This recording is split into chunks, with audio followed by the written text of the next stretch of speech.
Hello, Jason Perry here from A, and this is the history of A part 5.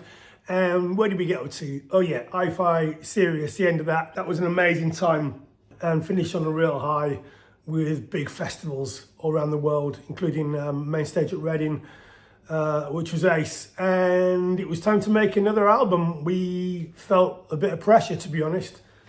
We had to deliver and we wanted to make a big record. And I think the label really wanted us to go in and bang out a couple of nothing part 3s and 4s. We'd already put Good Time out, which was like a nothing part 2, which was pretty good, but it wasn't nothing, but yeah, it was all right. So we went to America and made our 4th album with a legendary producer called Terry Date, who's a great guy, and he'd done Limp Bizkit and Pantera, and more importantly, really for us, the Deftones that we loved. We loved all those bands, but really loved the Deftone records and, you know, White Pony in particularly, and Around the Fur that Terry had done. Terry's a great bloke, and we went to Seattle to this massive studio called Bad Animals, which was owned by the sisters from Heart, and Soundgarden recorded there, and, you know, Nirvana, and it was just part of the kind of Seattle folklore rock studios. And we set up and we made TDO, which was great. We had a great time doing it. We lived in this kind of little hotel, which is about a 15-minute walk from the studio, and we walked there every day. It always rained on the way there, like cliched Seattle. And we went out loads of nights, and we drank a lot, and we ate a lot, and we had a really, really good time making it. Terry was great bloke, and it was quite relaxing. I think the band really enjoyed it. I was struggling a little bit creatively. I think the band certainly were locked in. Most of those songs of us playing live, or the band playing live, really tracking live in a big room. But I found it challenging to sing over some of that stuff. I don't really have a rock voice, as you can hear.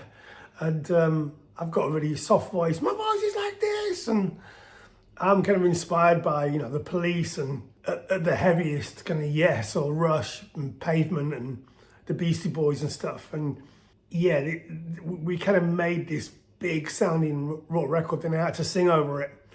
And I found it really challenging. I found it challenging to know what to sing about, what to write about, and just where my tone was, really, how I fit in as a singer.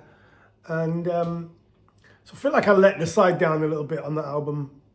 But that's not to say there's not some great songs. It's like Art of Making Sense. It's got a great chorus. Wide awake through the night again. Reminds me of, like, well, it was, you know, really wanted to be like early U2. And yeah, I love that record. It's a great song. And there's songs like Rush Song and Second Coming that I really love as well. So some really good songs in it, but we came back, and the whole kind of backdrop, musical backdrop in London or in the UK had shifted quite quickly. And it does that in England. Things move really quick. Like, it's very cyclical in England, whereas America moves slowly. You get a big radio rocket in America, and you're away for life. Whereas in England, you've got a year before it all changes. And it did change. We came back, and it was bands like Kaiser Chiefs, bands like the Libertines, and like indie rock bands. Who's that band that got really big? What are they called now? Anyway, doesn't matter. Trey can edit this bit out. It was, it was that kind of backdrop musically. And, you know, we'd left as a big rock band on radio with huge success, and we came back a year later and got no radio. And when you get no radio and you're on a major record label, it's over. They can't do anything. The press don't want to know. Everything's led by radio at that point. And, you know, we'd had massive success at Radio 1. And we came back and radio wouldn't play us. Our music just didn't really fit in to the current kind of climate and backdrop. And yeah, it was devastating. And we did a few tours, and it was good. You know, we played some good shows and did Download. And, yeah, we went to Japan again, and, you know, some big festivals and stuff, and a few of our own tours, but the writing was on the wall. And I think one day we were doing an XFM, I don't know what it was, acoustic thing, and our manager turned up with a VAT bill that we couldn't pay. There was no more money coming in from the record label, and we were having problems in America where they wouldn't put our record out, and they wouldn't drop us, and we just Oh, it was horrible. And we kind of had to split up. We didn't really have any choice. Like, we were bankrupt, which is nuts. Like, a year earlier, I was in Seattle making this record, and a year earlier to that, we were in South Africa making massive videos, and we're on top of the pops. And 2 years later, I'm sitting on my kitchen floor in tears, and the phone hasn't rung. And yeah, no one called. No record label, no press officer, no band members, no journalists, no agent. It was all over, and the phone just stopped ringing. It was the loneliest feeling. I had no money, totally skint. I had to sell everything that I owned, including my precious little football that I got from being on Soccer AM 3 times, which was signed by Ian Wright and Dennis Burkamp. I had to sell that on eBay to try and make some money, just to buy a little bit of recording equipment, and so I could, make some songs as a producer. So we kind of finished our career with A, and with nothing to show for it apart from a Kerrang award and some great memories. But we were skint, and it was an awful feeling. And like I say, the phone stopped ringing, and it was just a terrible, terrible, lonely time. And I went on tour doing sound for various bands, and then I started being a producer and writing, and met Matt Willis through Island Records and made Matt's first record. Started a career as a producer from the ashes of A, really. And I've been doing that ever since. It was tricky. We always wanted to make another A record, and we get back together and we do some shows, and friends of ours would phone up and say, do you want to come on tour? Or an agent would phone up with a tour, and we get another bass player along. Because Dan had left to do his Radio 1 career at that point, which has been amazing for him. That's what we did. We played Download a couple of times, and Shane from Kids in Glass Houses joined us on bass. Our friend John joined us on bass. Dougie from The Fly joined us on bass. Tim joined us on bass. And it wasn't until a couple of years ago, really, that our tour manager had started jamming with Mark up in Suffolk, and had learned about 300 A songs, so how many songs we've got. And they started writing together and sending me ideas, and Trig, our tour manager, ended up joining the band. And it was a great thing. He brought loads of energy to the band, loads of creative energy, a different style of playing. He did all our artwork, he did all our t-shirts and merch, and he's just one of those doers, he loves it. He loves being in a band and loves all that kind of creativity around it as well. And we're having a barbecue one day. This is 21 years after Teen Dance Ordinance came out, and 21 years of me trying to work out, what does A sound like? What do I do in A? How do I sing in A? What are we? 50 odd years old now. And we had this barbecue, and Mark started playing this cheeky little guitar riff. And I loved it. And it had it was cheeky. It didn't take it so seriously. It wasn't trying to be heavy. It wasn't trying to be big. It wasn't trying to be kind of macho and masculine and muscly. And it was everything that I think I loved about A. It was small, but it had something. It was catchy. It had a little glint in its eye. It had a little naughtiness, like Gene Wilder when he played Willy Wonka in his eyes. I love Gene Wilder's eyes in that film. It reminded me of that in a weird way. I know that's a mental thing to say, and it sounded like Grange Hill, so we called it Grange Hill. And within 2 hours, we'd written and recorded Hello Sunshine. I'm not kidding. While having a barbecue, and we didn't even try. And it was in a rehearsal room, and it was with 4 microphones.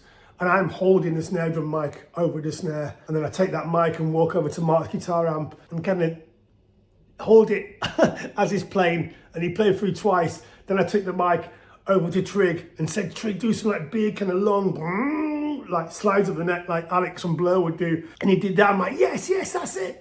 Put the mic on his amp, record it really quick. And the snare was massive. I remember trying to get his smaller snare sound. Adam was under his sloping ceiling. His snare was right underneath it. And it was tuned really high and kind of like new metal tuning almost, just ringy snare. And I was trying to dampen it down, but I couldn't. It's in the 2 overhead mics. It was so loud, the snare, it was in everything.